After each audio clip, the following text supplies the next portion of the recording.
السلام علیکم ورحمۃ اللہ وبرکاتہ۔ الحمد للہ رب العالمین، الہ الاولین والآخرین، والصلاة والسلام الاتمان الاکملان علی خیر خلق اللہ اجمعین۔ اللہم صلی وسلم وبارک علی عبدک ورسولک محمد وعلی آلہ واصحابہ اجمعین وعلی من تبعہم بإحسان الی یوم الدین، اما بعد۔ اللہم انفعنا بما علمتنا وعلمنا ما ينفعنا وزدنا علما۔ اللہم انا اسألک علما نافعا ورزقا طیبا وعملا متقبلا۔ اللہم انا نعوذ بک من علم لا ينفع۔ رب اشرح لی صدری ویسر لی امری واحلل عقدۃ من لسانی یفقہوا قولی۔ اس وقت ہم مسجد حمد میں بیٹھے حیدرآباد میں، تو اس وقت مجھے آپ کے سامنے جس عنوان کے تحت کچھ باتیں عرض کرنا ہے، ماہ شعبان اور مسلمانوں کی ذمہ داریاں۔ کل خطبہ جمعہ جو ہوا تھا اسی موضوع پر ہوا تھا، شعبان کے متعلق سے۔ مطلب شعبان جو مہینہ آتا ہے نا، ہمیں یہ مہینہ کیا ہے، مہینے کا معنی کیا ہے۔ یہ مہینہ آتا تو رسول اکرم صلی اللہ علیہ وسلم اسلاف کرتے کیا تھے۔ اس مہینے میں جو بدعتیں ہوتی ہیں 15 شعبان کو شب برات کے تعلق سے، وہ کیا شب برات کی فضیلت ہے کیا؟ شب برات سے متعلق ایک حدیث صحیح ہے، وہ حدیث ہم سے کیا تقاضا کرتی ہے، اور بدعت و سنت میں کیا کیا چیزیں ہیں، انشاءاللہ ایک موٹی موٹی زبان میں آپ کے سامنے ذکر کریں گے۔ اب ہمارے لہجے کو مت دیکھیے، ہماری جو چیزیں ہیں نا وہ دیکھیے۔ بعض لوگ کیا کرتے ہیں، لہجے کو دیکھتے ہیں، خالی کیا خالی بنگلور کی زبان بولتے ہی نا، وہ نہیں دیکھنا۔ اب ہمیں کتاب و سنت کی روشنی میں سلف کے حوالے سے جو بات اچھے لگتی ہے آپ اسے لے لیجئے، اور جاتے ہوئے الحمدللہ اس پر عمل کیجئے اور اپنے گھر والوں کو عمل کرنے کی دعوت دیجئے۔ اسلامی کیلنڈر کے کتنے مہینے ہوتے ہیں پورے؟ کتنے ہیں؟ 12۔ نام یاد ہیں کسی کو پورے؟ جی سنائیے کوئی کھڑے ہو کر کے۔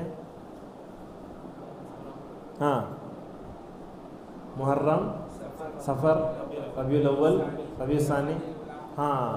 یہ جمادی الاولیٰ جو بولے غلط ہے، یہ اس کا پروننس صحیح کرو، جمادی الاولیٰ۔ اس لیے کہ ہمارے پاس خطبے کا پوسٹر رہتا ہے، اس میں جمادی الاولیٰ لکھا رہتا ہے، یہ پر ضمہ دشوار ہے۔ جمادی الاولیٰ کیسے بولنا؟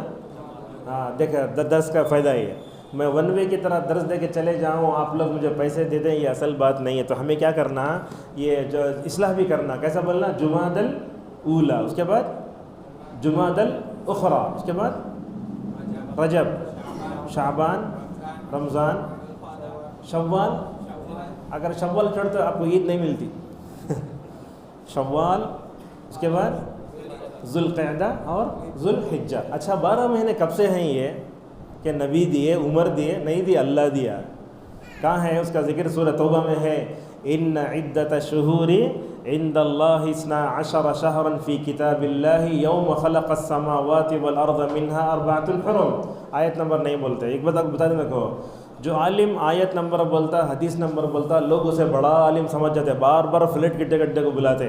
یہ حدیث نمبر بولنا، آیت نمبر بولنا، یہ اصل اسلاف کا منہج نہیں ہے، یہ اس لیے میں نہیں بولتا ہے، خالی آیت بولتے۔ اگر نمبر پوچھنا ہو تو باہر آپ پوچھیے آپ، لیکن حدیث نمبر سب یہ تقریر میں خطبے میں بولنا، یہ سلف کا منہج نہیں بولتے لوگ، یہ نہیں بولنا۔ تو لہٰذا اس آیت کا نمبر آپ باہر پوچھیے۔ بولتا ہوں اللہ فرماتا ہے کہ بے شک مہینوں کی گنتی اللہ کے پاس 12 ہے۔ کب سے؟ جس دن سے اللہ نے زمین و آسمان کو پیدا کیا۔ کتنے مہینے پورے؟ 12۔ یہ غیر مسلموں کے کیلنڈر جو بنتا ہے وہ ہماری کاپی ہے، وہ سمجھ رہے ہیں آپ؟ یہ اچھا 4 مہینے اس میں حرمت کے، کون سے؟ رجب، محرم، ذوالقعدہ اور ذوالحجہ۔ رجب کا مہینہ ختم ہو گیا، اب ہمیں دوسرے شعبان میں آ گئے۔ اچھا شعبان کو شعبان کیوں کہتے ہیں یہ بھی ہمیں جان لینا چاہیے۔ ہمارے پاس کیلنڈروں میں خود دیکھتے ہیں آپ، ہر نام کے ساتھ لکھا رہتا، محرم الحرام، صفر المظفر، نہیں لکھنا ہے۔ اللہ کے نبی کے زمانے میں نام صفر تھا، مظفر نہیں تھا۔ شعبان ہم معظم لکھتے ہیں۔ رمضان کے ساتھ مبارک لکھ سکتے ہیں، کیوں لکھ سکتے ہیں؟ اس لیے کہ بابرکت مہینہ ہے یہ، اللہ اور اس کے رسول کی طبعت ہے، ہم رک جاؤ، اس سے آگے نہ بڑھو۔ شعبان معظم بولنا، رجب المرجب بولنا، شوال المظفر بولنا، یہ کہیں بھی نہیں ہے۔ کیسے بولنا؟ شوال، شعبان۔ اچھا شعبان کو شعبان کیوں کہتے ہیں؟ علامہ ابن حجر رحمہ اللہ کہتے ہیں، بہت بڑے محدث ہیں کہ فتح الباری بخاری کی شرح لکھنے والے عالم بھی ماشاء اللہ، کیا لکھے؟ بخاری کی شرح۔ وہ لکھتے ہیں یہ لوگ کیا کرتے تھے، رجب کے مہینے میں چونکہ لڑنا حرام ہے نا، حرمت والے مہینوں میں ایک جگہ رہتے تھے، بعد میں لڑنے کے لیے پھیل جاتے تھے یا پانی تلاش کرنے کے لیے چلے جاتے تھے، تو شہب کے اندر پھیلنے کا معنی آتا ہے، اس لیے شعبان کو شعبان کہتے ہیں۔ اچھا، یہ شعبان ماہ ہے اسلامی کے اندر کتنا مہینہ ہے؟ یہ 8واں مہینہ، صحیح ہے، جزاک اللہ خیر۔ کتنا مہینہ ہے؟ 8۔ رمضان کا کون مہینہ؟ 9واں۔ سمجھ میں آپ یاد رکھتے ہیں؟ شعبان کتنا مہینہ؟ 8واں، اور رمضان 9واں مہینہ۔ ہم 12 مہینوں میں 2 مہینے میں چاند دیکھتے تھے، رمضان اور بقرعید۔ اس کے بعد کون سی تاریخ ہے معلوم ہی ہوتی نہیں ہم نا۔ آج شاید شعبان کی تاریخ کیا ہے بول رہے تھے؟ 11 تاریخ ہے، تو پہلے وہ تاریخ لکھنا، بعد میں انگریزی تاریخ لکھنا، ایسا صحیح ہے؟ ہم لوگ انگریزی تاریخ پہلے لکھے، وہ تاریخ بعد میں اتارے۔ بہرحال شعبان آ گیا ہے، تو شعبان میں رسول اکرم صلی اللہ علیہ وسلم کیا کرتے تھے؟ رسول اللہ کی 2 بیویاں ہیں، ایک کا نام ہے ام سلمہ اور ایک کا نام ہے عائشہ، سب جانتے ہیں نا ام سلمہ اور عائشہ۔ ام المؤمنین رضی اللہ عنہما فرماتی ہیں، میں رسول اکرم صلی اللہ علیہ وسلم کو ماہ شعبان میں کثرت سے روزہ رکھتے ہوئے دیکھتی تھی۔ شوہر کے بارے میں کون زیادہ جانتے؟ بیوی نا، بیوی جو سرٹیفکیٹ دیتے، دنیا کی کوئی سرٹیفکیٹ یونیورسٹی نہیں دیکھ سکتی۔ ان دونوں کہتے ہیں کہ میں نے رسول اللہ علیہ وسلم کو روزہ رکھتے ہوئے دیکھا۔ کتنا روزہ رکھا؟ اتنا روزہ رکھتے ایسا لگتا کبھی روزہ چھوڑیں گے نہیں، زیادہ روزہ رکھتے۔ اچھا، ایک طرف تو یہ، اور ایک حدیث ہے آپ نے فرمایا اذا انتصف شعبان فلا تصوموا، اگر شعبان کی 15 تاریخ ہو جائے تو اس کے بعد روزہ نہیں رکھنا۔ اب حدیثیں دونوں آئی، الگ الگ ہیں نا، یہ کچھ ہیں الگ الگ۔ اللہ کے نبی روزہ رکھتے، اتنا رکھتے، آخری تک رکھتے۔ ایک حدیث میں آپ فرماتے ہیں کہ 15 شعبان تک روزہ رکھنا، اس کے بعد روزہ نہیں رکھنا۔ اب حدیثیں دونوں آپس میں ٹکراتی ہیں کیا؟ ٹکرانا سمجھتے ہیں؟ دونوں میں تعارض پیدا ہو رہا ہے۔ ایک حدیث میں اللہ کے نبی روزہ رکھ رہے بلکہ آ رہا ہے، اور ایک حدیث میں روزہ 15 تاریخ کے بعد نہیں رکھنا بول رہے ہیں۔ تو کیا سمجھ میں آیا؟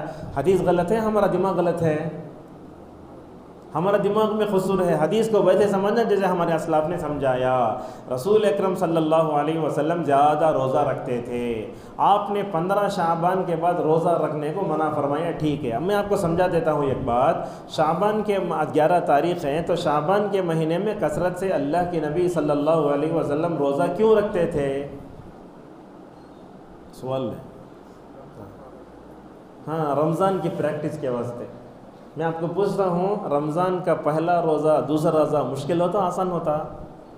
مشکل ہوتا۔ کیوں مشکل ہوتا؟ اس لیے کہ 11 مہینے کھاتے ہیں۔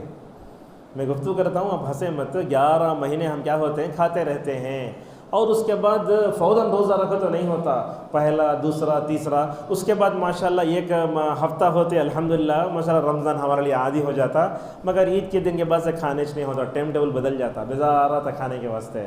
رمضان چلا گیا تو مومن ویسے ہوتا تھا جیسے یعقوب علیہ السلام یوسف کو گم کر کے غمگین ہو گئے۔ بات حقیقت ہے۔ تو کیوں روزہ رکھتے رمضان شعبان میں؟ تاکہ رمضان کی پریکٹس ہو جائے۔ یہ سمجھ میں آئی بات؟ ہاں۔ اچھا، ایک دوسرا ایک نقطہ بھی علماء نے بتایا ہے، ہمارے تقریر میں آپ علماء کے نام زیادہ سنیں گے، اب بولیں گے اہل حدیث مسجد میں خالی کتاب و سنت بولے تو ان علماء کے نام بولتے ہی بولیں گے، نہیں، علماء کے نام کئی کو بولتے ہیں، ان علماء کے نام بولتے ہیں جو صحیح ہیں، اور ان علماء کی بات نقل کرتے ہیں جو کتاب و سنت کے موافق ہے۔ اگر غلط نکلی تو دیوار پہ مارلتے ہمیں، ابو حنیفہ کے بعد فلاں کے بعد فلاں کے بعد اگر غلط آئی دیوار میں مارتے تھے، مگر احترام کرتے ہیں ان کا، غلط بات آتا ہے چھوڑ دیتے ہیں۔ تو اس میں 2 نام آتے ہیں، ایک کا نام ہے علامہ ابن رجب حنبلی رحمہ اللہ، اور دوسرے ہیں محمد بن صالح العثیمین رحمہ اللہ، جنہوں نے کتاب و سنت کو سمجھانے کے لیے اپنی زندگیاں لگائیں۔ یہ علماء کہتے ہیں دیکھو کتنی اچھی تدبیر ہے، آپ نہیں سنے ہیں تو سن لیجئے، اگر آپ کے علم میں اضافہ ہوتا ہے تو اللہ تعالیٰ کا شکر ادا کیجئے۔ وہ کیا ہے؟ کہتے ہیں یہ دونوں عالم، آپ دن میں کتنے مرتبہ کتنے رکعت سنت موقدہ پڑھتے؟ 12 نہیں تو 10، دونوں روایتیں ہیں۔ اچھا، کیوں پڑھتے ہیں آپ؟ یہ نفل کے واسطے۔ تو جیسے آپ فرض نمازوں سے پہلے اور بعد میں سنتیں پڑھتے ہیں، یہ فرض روزوں کے لیے سنت کی طرح ہے۔ یہ سمجھ میں آ گئی؟ نہیں آئی؟ فرض روزے سے پہلے یہ شعبان کے روزے سنت کی طرح، جیسے نمازوں میں سنت نماز ہے ویسے زیادہ روزہ رکھنا مسنون ہے، چونکہ رمضان آ رہا ہے، پریکٹس بھی ہو رہی ہے، اور فرض نمازوں سے اور بعد میں جو سنت پڑھتے ہیں وہ سنتوں کی طرح ہے، یہ سمجھ میں آ گیا۔ رسول صلی اللہ علیہ وسلم روزہ رکھتے تھے، یہ دو اہم اس کے لیے یہ ہیں۔ اچھا، 15 شعبان کے بعد رسول اکرم صلی اللہ علیہ وسلم نے روزہ رکھنے سے منع کیوں فرمایا؟ شاید آدمی زیادہ روزہ رکھا تو سنت روزہ رکھ ڈال کو فرض چھوڑ ڈالے تو اللہ کو پسند ہے کیا؟ یہ نہیں ہے۔ بعض لوگوں کو ہم دیکھتے ہیں عشاء کی نماز جماعت سے چھوڑ کے تراویح میں آتا، غلط ہے یہ، آپ تراویح نہیں پڑھے تو جاتا، مگر عشاء فرض ہے۔ رمضان میں کرتے ہم لوگ ہیں، اور رمضان میں ہمارے لیے 2 نمازیں بہت بھاری ہو جاتی ہیں، ایک فجر دوسرا مغرب۔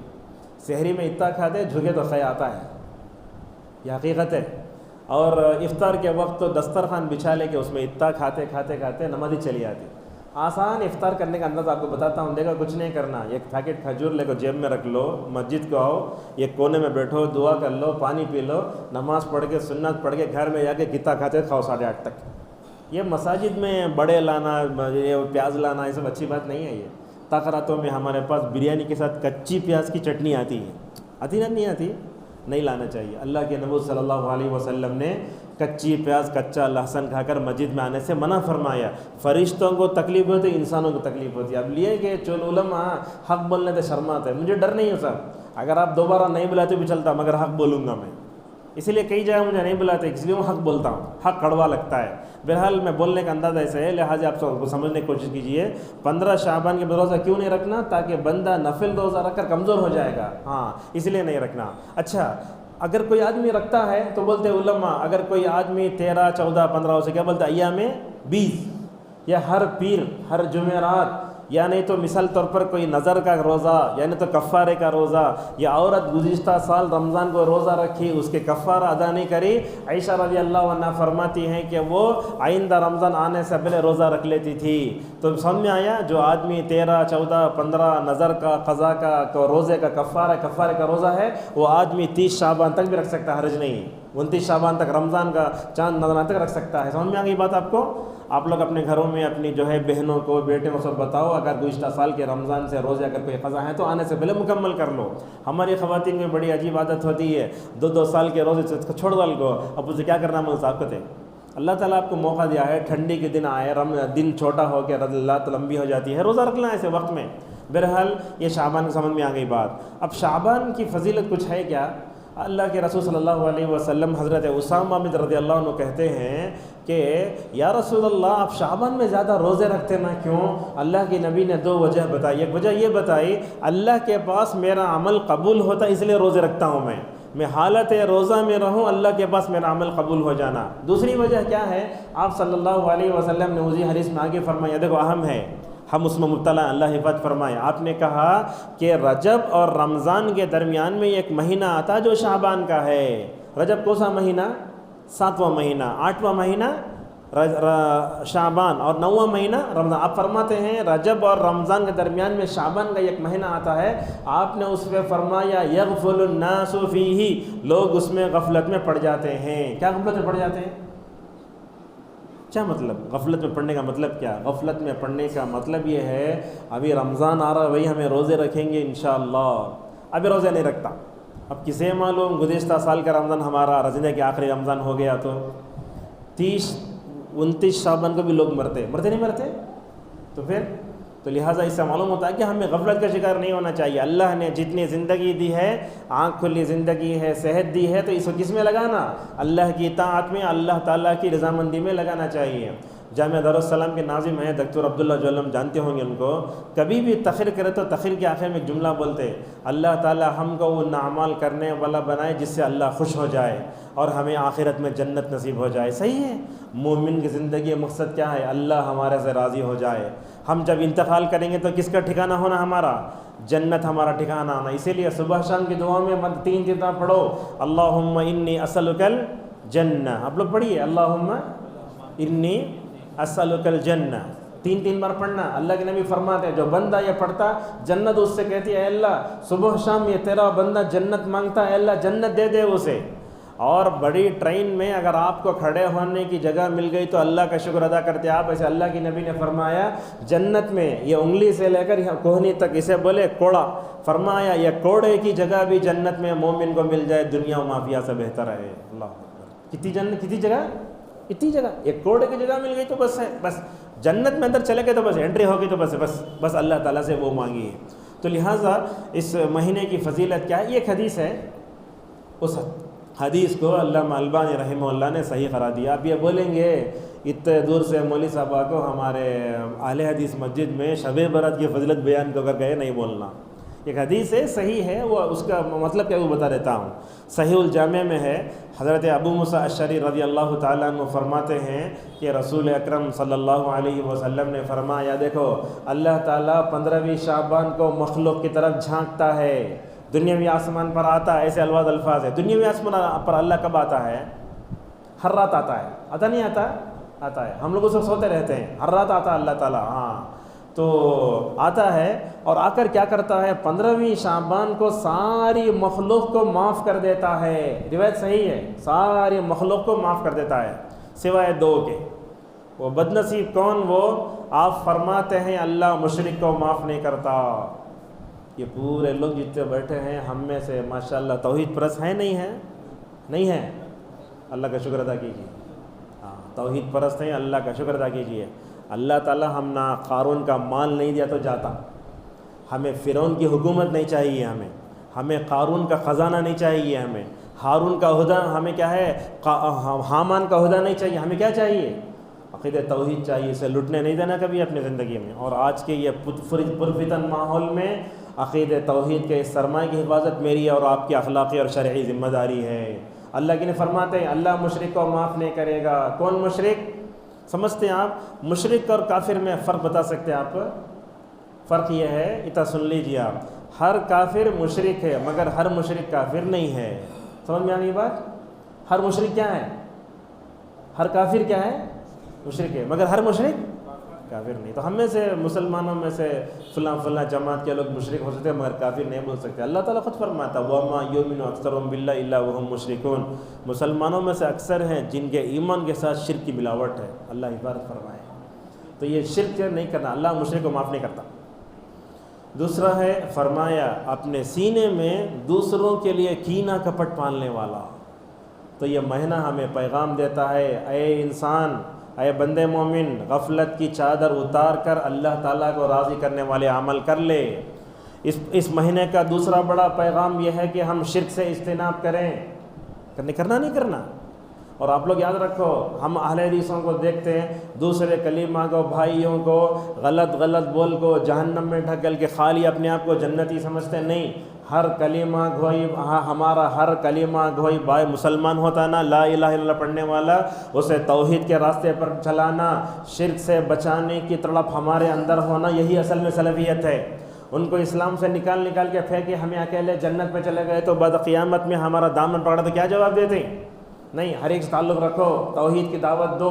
میں تو ایسا کرتا ہوں الحمدللہ, آٹو میں بیٹھا, اگر جب اتر کے پیسے دینے کا وقت آیا تو اگر اس کے ہاتھ میں گالا دھاگا جب تک نہیں اترتا اس وقت تک پیسے نہیں دیتا میں. اصلاح کرنا جذبہ آپ لوگ رکھو. آئے ہر مسلمان کو, رشتہ داروں میں, اپنی بیوی کو, اپنے ماتیں, تو ہر ایک کو سدھارنے کی کوشش کرو. کب تک لوگوں کو دائرہ اسلام سے خارج کرتے رہیں گے؟ یہ ابراہیم علیہ السلام کو دیکھو, موضوع سے ہٹ رہے ہم, اللہ اکبر, ایک تڑپ اپنے بچوں کی, اپنی بیوی کی تربیت کے لیے کعبۃ اللہ میں جا کے چھوڑے, دعا کر رہے ہیں اللہ تو مجھے میرے بچوں کو بتوں کی عبادت سے بچا لے. ابراہیم علیہ السلام جیسے کفریہ مشرکانہ ماحول میں رہ کر اپنے لیے دعا کر سکتے, ہم 18% ہو کر غیر مسلم 88% ہیں, ان کے درمیان میں رہ کر ہم اپنی عقیدہ توحید کی حفاظت کی فکر نہ کریں تو بھلا بتائیے ہم کیسے مسلمان ہیں. اللہ فرماتا ہے اے لوگو, ابراہیم تمہارے لیے نمونہ ہے, رسول اکرم صلی اللہ علیہ وسلم نمونہ ہے. اور قرآن میں دیکھو آپ, عالم یہ بات سنیں, اللہ تعالیٰ نے قرآن کریم میں 25 نبیوں کا تذکرہ فرمایا. کتنے نبیوں کا؟ 25. اس میں 2 نبیوں کے لیے آئیڈیل کا استعمال فرمایا, ایک ابراہیم اور دوسرے محمد صلی اللہ علیہ وسلم. اور یہ دونوں اللہ کے اولو العزم پیغمبر, یہ دونوں اللہ کے خلیل جگری ہیں. اللہ فرماتا ہے قد كانت لكم اسوة حسنة في ابراہیم والذین معه. سورہ احزاب میں کہتا ہے لقد كان لكم في رسول اللہ اسوة حسنہ. بولتے اسوہ آئیڈیل, یہ قرآن میں کس کے لیے آیا؟ ابراہیم اور محمد صلی اللہ علیہ وسلم کے لیے آیا۔ تو کیا بولا؟ اس مہینے کا ایک پیغام یہ ہے کہ ہم غفلت کی چادر اتار دیں۔ ہر ایک آدمی یہ نہ سوچے کہ میری عمر ابھی 22 سال ہے، کتنے رمضان دیکھنا کہ میں نہیں، ہر رمضان کو آخری رمضان سمجھو۔ گزشتہ رمضان گئے سمجھ میں نہیں آتا، رمضان پائیں گے نہیں معلوم، اور رمضان کو پانے کے لیے مومن کے دل میں تڑپ ہوتی ہے تو اللہ بندے کے حق میں خیر کا فیصلہ فرماتا ہے۔ کیا کرنا رمضان کو پانے کے لیے؟ کیا کرنا؟ آپ لوگ کیا تیاری کی ہے؟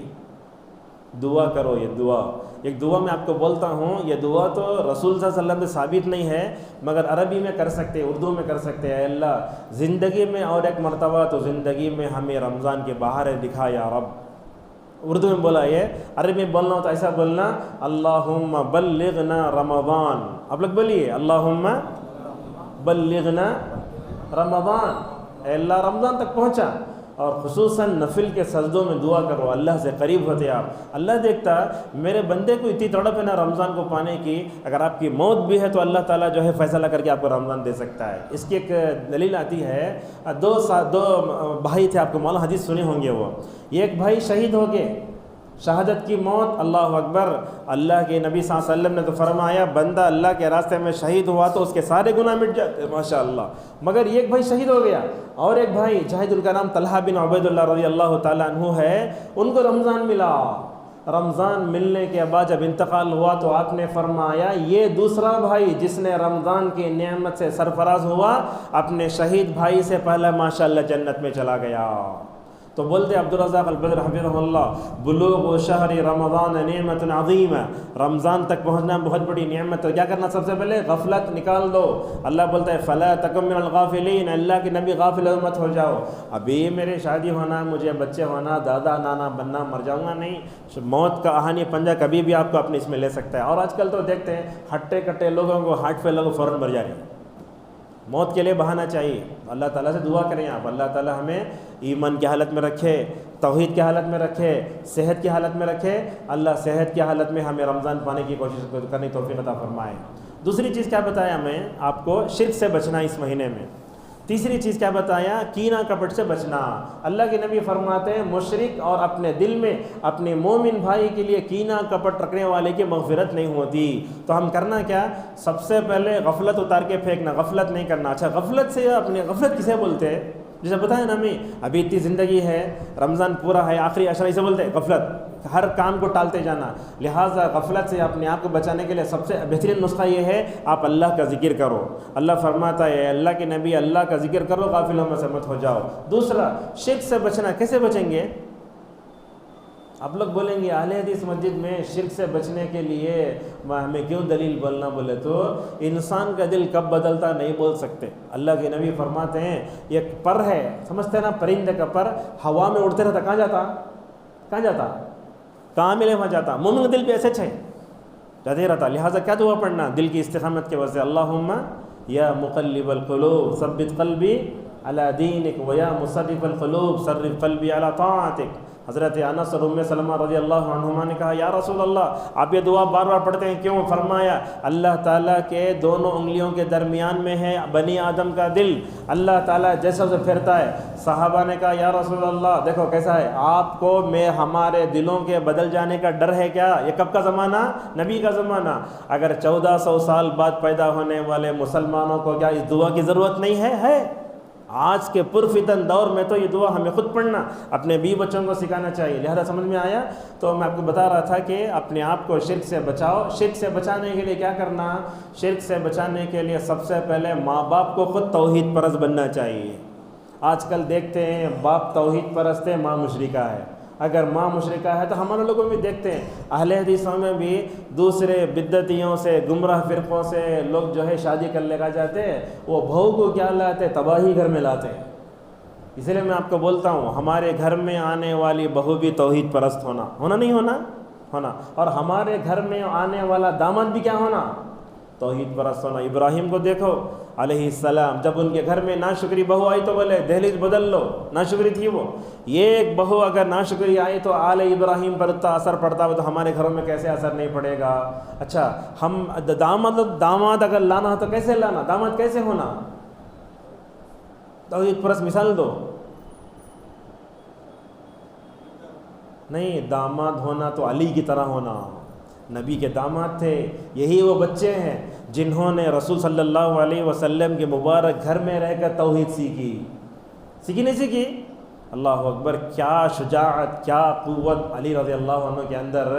غزوہ تبوک میں اللہ کے نبی علی کو بولے، علی رضی اللہ عنہ میرے گھر میں عورتیں ہیں، ان کی جو ہے کیا کرو، تم نگرانی کر لو، میں تبوک کو جا رہا ہوں۔